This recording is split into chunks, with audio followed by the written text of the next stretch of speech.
This is Dr. Chio, and I am now in the middle of what used to be called Atlantis. I know you've heard a lot of theories and there's myths about Atlantis, but I can tell you as a time traveler, I was there. I visited Atlantis, and it was very well preserved after the volcano explosion. Plato wrote about it as Atlantis in his novels and his fictional works, but this is the actual site where Atlantis existed. It was a very high-level civilization for its time.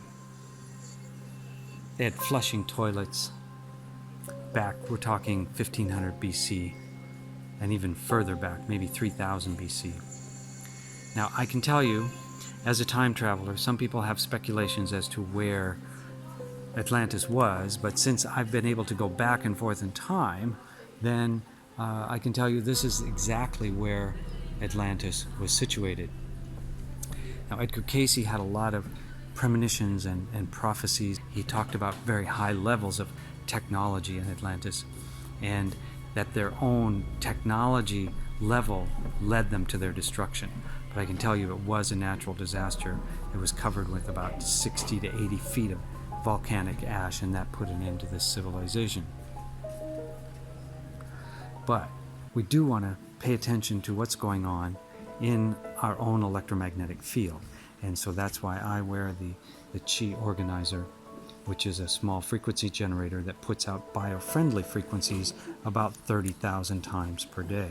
So we've got the little scalar antenna there and frequency generator that will emit these bio-friendly frequencies over and over throughout your day. And if you want to keep it on by your bedside at night, that's what I would recommend while you're sleeping.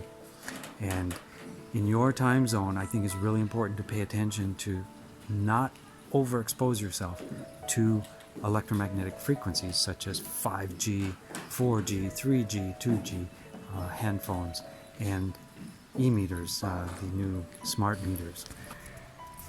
So these are the remnants from Atlantis that they were able to save.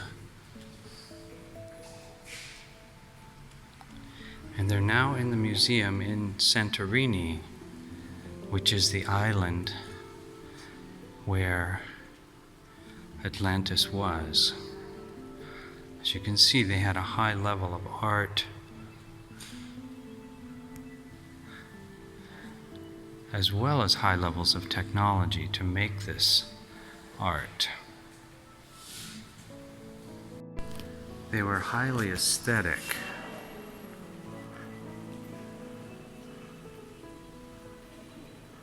As you can see from the frescoes from the walls that they were able to save after the destruction from the volcano. They were also friends of the dolphins, our interdimensional travelers, friends who can also time travel.